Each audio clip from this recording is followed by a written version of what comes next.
This week on the Writer's Detective Bureau, the real job of a forensic psychologist, psychological traits you can use to take your character creation to a deeper level, and misconceptions and differences between psychologists and psychiatrists. I'm Adam Richardson, and this is the Writer's Detective Bureau.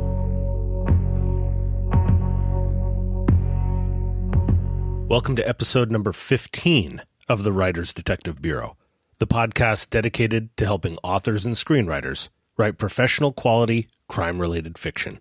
Recently, Joanna Penn was talking about Patreon on the Creative Penn podcast. She said, "I think patronage is one of the most powerful things that you can do to support creators that you want to continue hearing from. It's one of those ways that you can support people and encourage them to do the things that are either useful to you or just putting good stuff in the world. Regardless of whether you support me on Patreon, I absolutely think you, as a creator of stories, should look into setting up your own Patreon account. You can learn more at writersdetective.com/Patreon. Patreon. And thanks to my patrons, Joan Raymond, Guy Alton, Natasha Bajema, Natalie Borelli, Joe Trent, Siobhan Pope, Leah Cutter, and the most recent patron, Ryan Kinmill, for helping me keep the lights on in the Bureau. You can find links to their author websites in the show notes by going to writersdetective.com/15.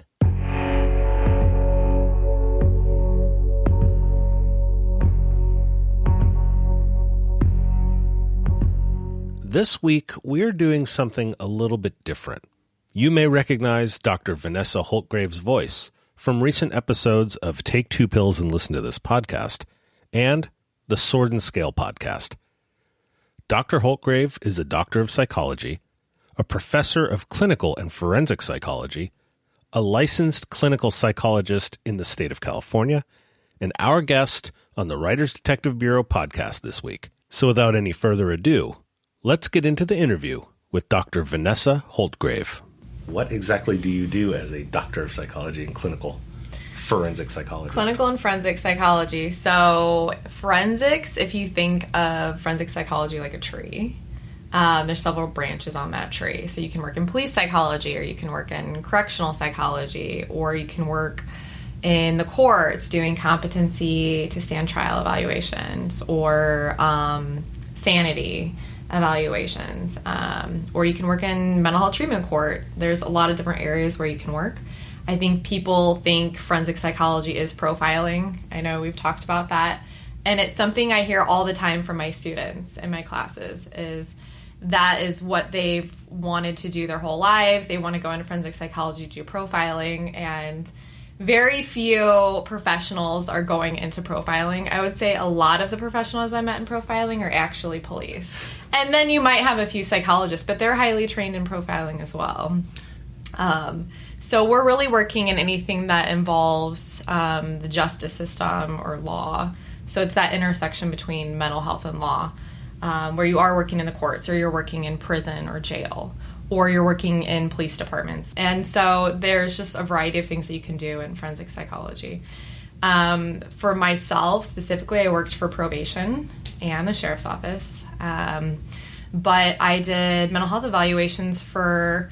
they were technically parolees. They were being released under the AB 109 program in California, and just getting them set up with services in the community that are paid for by probation and parole, mental health treatment services and things like that. So are you making recommendations then, or what exactly is your role? I think the psychologist is used as kind of the gatekeeper, really, to the psychiatrist as well. So there's a psychiatrist in the program. They're getting a full evaluation by the psychologist because that's our specialty. And they are getting a diagnosis. If the diagnosis is a qualifying diagnosis or it's applicable, then they're getting referred to the psychiatrist in the probation program. And then they're getting treatment there if they're choosing to do so. And they might get other recommendations like AA groups or substance use, or they might get referred to job services and things like that. So are you actually interviewing each parolee? Yes. Okay. Any scary experiences? No, not really. I think the only time I ever get worried is if they tell me they don't feel well. What's the weirdest experience you've ever had?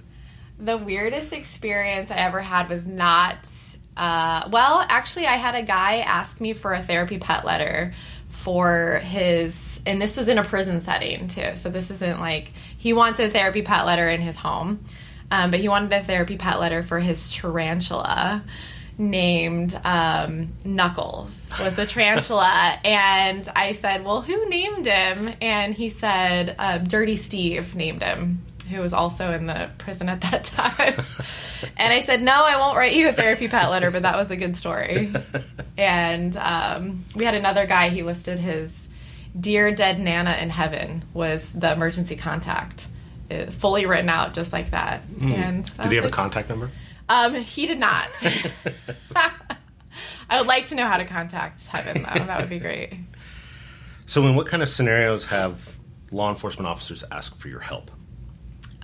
So in our department specifically, I was helping just a lot with the general threat assessment questions. We were working on trying to identify people that were at risk in the community for becoming involved with maybe mass violence or targeted violence. We have helped out on cases where there's potential school shooters. And it's not the same as if we're going and we're targeting community members, but it's more so this is a community member of concern. Do we bring in psychology or not?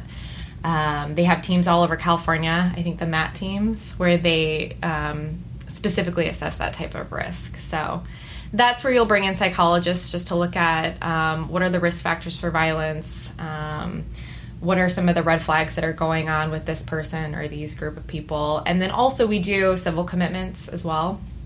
So does this person meet criteria for a hospitalization in the state of California against their will? So we'll initiate those proceedings. So whether it is in the clinical setting where you are talking to people trying to get released on parole, or in where you're helping law enforcement with specific cases, what are the kind of the top diagnoses or at least traits that you've seen in the cases that you've come across? I think the top diagnoses really would be personality disorder. I think the media really portrays schizophrenia as being this perpetrator in the justice system where anyone who's mental health involved in the justice system has some kind of psychotic disorder, and that's really rare. When you look at the prevalence in the community, I want to say it's around 1%, versus personality disorders are significantly higher, especially in the justice system. We have those, colloquially it would be sociopathic traits or psychopathic traits. It's really antisocial personality disorder. I get a lot of guys who are in there lying, so we have some problems with malingering, and that's one of the things I assess for. But really in the justice system, we do see a lot of just personality disorders. Substance use disorders is another one. And then very rarely we'll get a person with a psychotic disorder. But it's really not to the level that it's portrayed in the media. Gotcha. So similar to that, what psychological personality traits have you seen in the cops that you've worked with? I actually did my dissertation research on this. I don't know if you read it. But So from what I was seeing really was that it's really called type A personality, but we don't call it type A in our world in psychology. It's obsessive compulsive personality traits, and I think it really serves cops positively. It's that attention to detail, orderly and organized. I think if you really want to mess with a police officer, you'll hide the label maker or mess up their desk a little bit. And it might be to have order in their lives in general because their lives are so chaotic, but also you need a person has an attention to detail and who's good at report writing and has all of those qualities, and that makes them successful in their jobs as well. I previously made an analogy on this podcast that police departments can be like high school, or at least working in them can be like high school. So do you think that's accurate, or am I full of crap? Oh, I think that's accurate. I laughed out loud when I heard that podcast episode. And then I think I asked you, where did I fit in that? Because I was kind of this wayward being that kind of just went from department to department, where sometimes I existed in the coroner's bureau and sometimes I existed over with the detectives. And what was my response? I'm trying to remember what I said. I think you called me a guidance counselor. That's right. That's right. Yeah. So, but I don't know how much guidance I was really providing to anyone. Yeah. But I would definitely agree with that analogy. I think it's, especially the hierarchy too. And the same can be said for the military. When we covered talking about the traits for the cops, and, right? Like the attention to detail and that kind of thing. Those are the kind of things that are going to be really useful for writers when they're trying to flesh out a character and give cops traits. Obviously, not every cop has that, but like you said, the more successful you are, the more likely it is that will be the case. So if the writers are trying to craft antagonists that have that antisocial personality disorder, what kind of traits could they include in their description of the character or in the things that character does that would be believable to make a reader kind of come to the conclusion that they have this diagnosis without literally having to say, this person was diagnosed with this thing?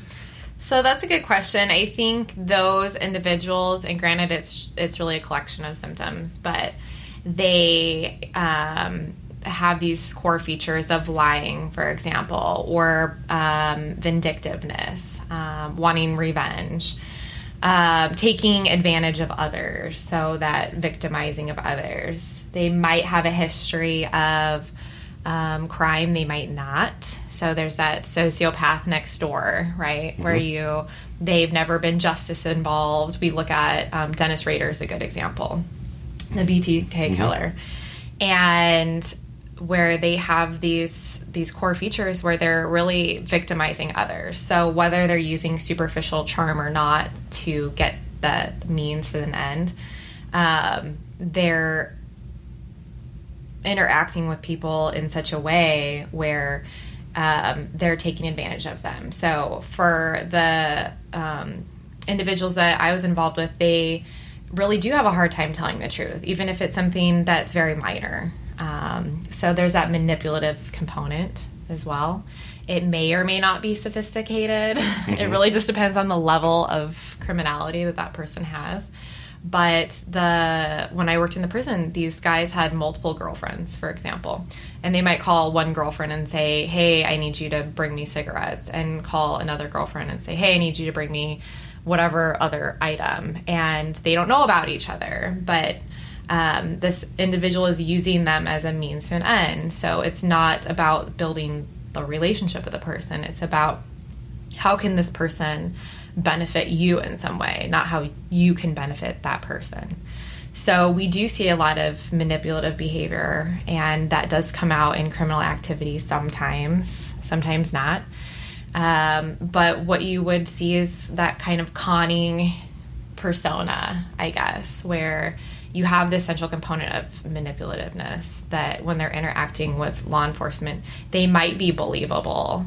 But when you look into their history of how they are taking advantage of others, and it looks selfish, right? It looks like it might be narcissism, right? It's on the same spectrum of personality features, but really using others. So whether or not it's a female or a male, it's a lot more common in males.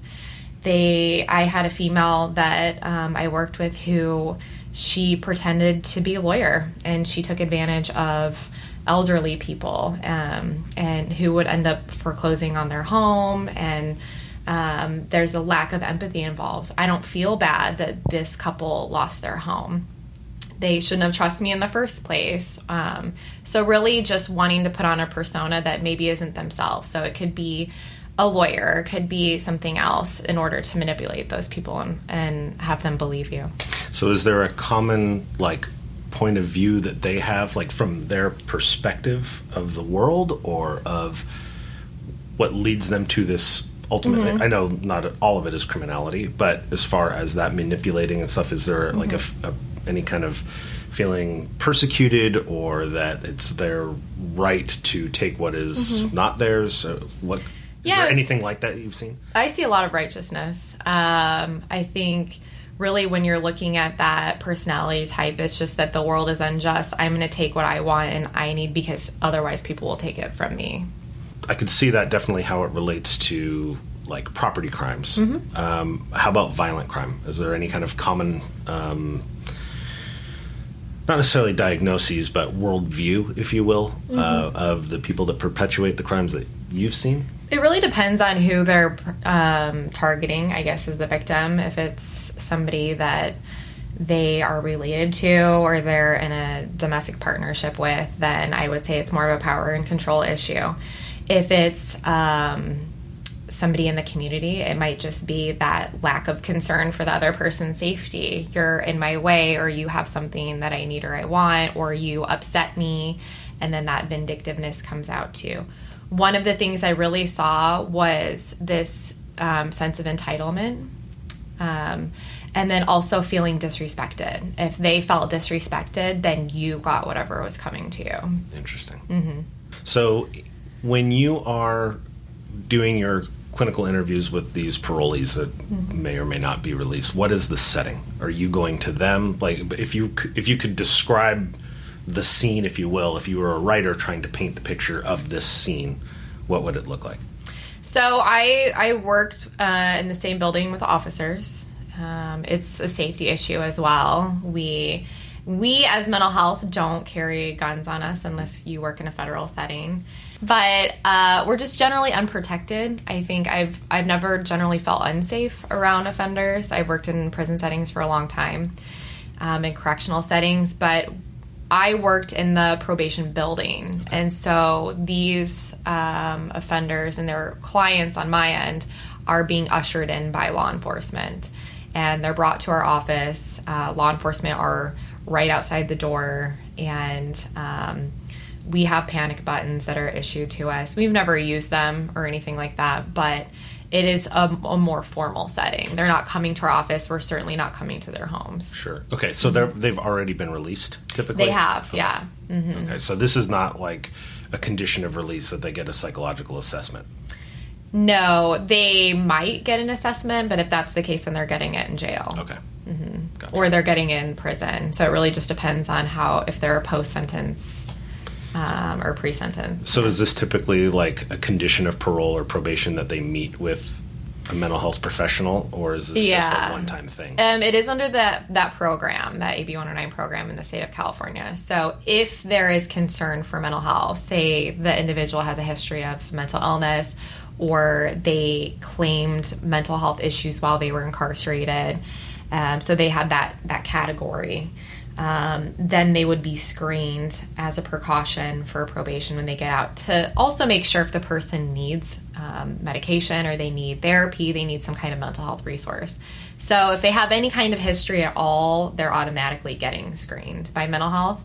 If they don't have a history, but they're now reporting, like they can't go to the groups that they're mandated to go to because of social anxiety or whatever other reason, or they're being hostile in the group, then they'll also do a mental health referral.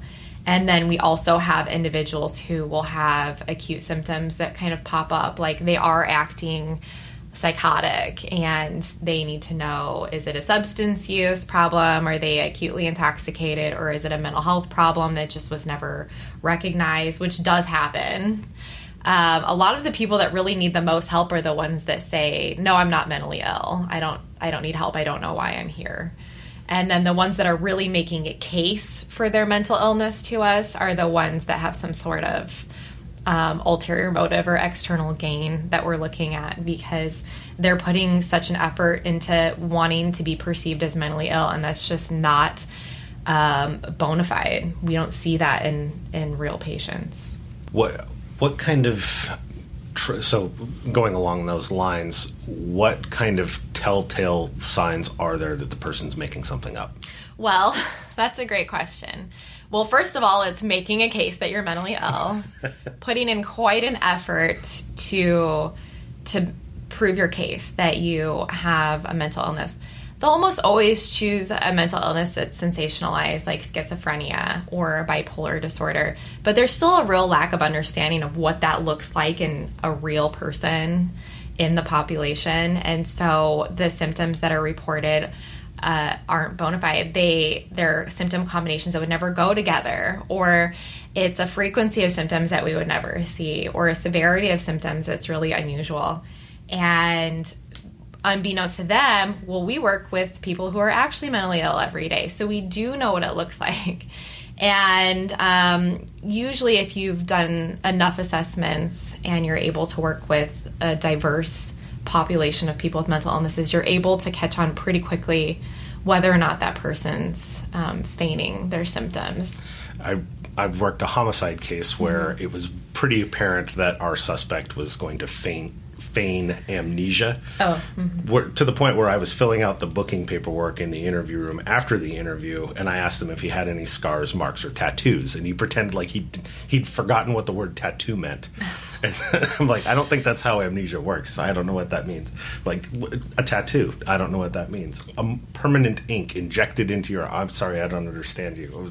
It was quite bizarre, but it was great because it was actually on tape. Oh, yeah, we have tests of memory malingering that even people with dementia and neurocognitive disorders would pass just based on chance. And they have such a score that would never even occur just by guessing based on chance. And so that's usually an indicator as well. The intentional fail. The intentional fail, right. And especially in law enforcement, there's that, now I all of a sudden have amnesia, or I can't remember where I was. And especially when you're looking at just a regular person in the community like myself, if you or another law enforcement officer were to ask me, what did I do 2 days ago? I probably wouldn't be able to recall it because it's unremarkable to me. And would that look like I'm guilty because I can't remember? Maybe, but it also could be that I really don't remember because it wasn't a remarkable day. Now, if it was something significant, like a person I know disappeared, I would remember what happened that day because something remarkable happened that day. I think one of the funniest cases I think of that feigned amnesia really was the Philip Markoff case, the Craigslist killer.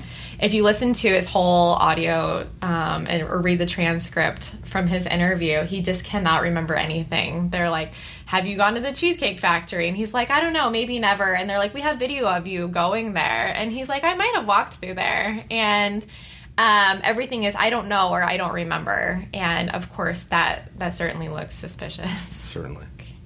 Another thing to add for psychologists, forensic psychologists, not just for profiling, but really the misrepresentation of us in television and movies is that, or even literature, is that we prescribe medications, or they'll often confuse psychiatrists with psychologists where they're doing extensive therapy or they're doing testing, and that's not the case. So for psychologists, we're doing the testing, we're doing assessments of competency or malingering or any other forensic tests of that matter. And that's not being executed by psychiatrists in any way. And we don't prescribe medications. Well, in a select few states we can, but not the state of California. And so it's really that misrepresentation of our professions, the two combined professions as well. And that I see the most in movies, I think. And just for the listeners, what is the definition of malingering? Malingering is a legal term. It's intentional, feigned symptoms with the purpose of an external gain. So if there's no external gain, it would be more of like a fictitious disorder is what we call it. We don't have anything obvious that the person's trying to gain other than maybe something internal. So externally, it might be to evade a charge or overall responsibility, for that matter, if you're going for insanity. It might be to lessen a charge. It might be to gain some sort of monetary, like Social Security is one of the things I see the most, which is frustrating. And but it has to be an external gain, whether it's legal, whether it's money, whether it's changing what a person thinks about you. It has to be external, and that is the reason why they're feigning symptoms. So one of the things I saw when I worked in juvenile hall was we had a kid who was up for charges, and he had an added gang enhancement as well. And he all of a sudden started feigning both psychotic symptoms and cognitive symptoms, where I think he forgot he had taken neuropsychiatric testing in the past. And we already had a previous IQ score for him, and he just bombed the IQ test. And we're like, did you get a head injury? What would be causing this? And he said, no, but I got my appendix out. And ever since then, I've heard things and seen things, and I can't remember anything, and I don't know how to tie my shoes, and highly unlikely. But also at that same time was when he was facing those charges. Mm-hmm. Mm-hmm. Yeah.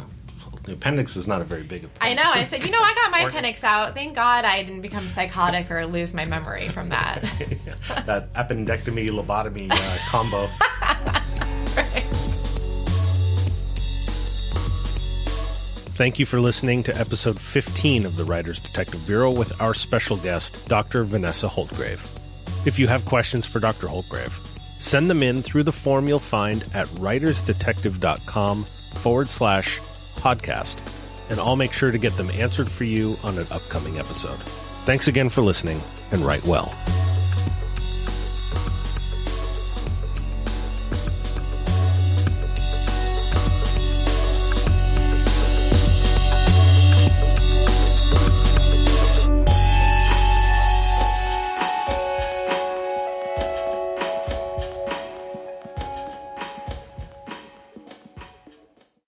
So on this podcast, blah, blah, blah, blah, blah.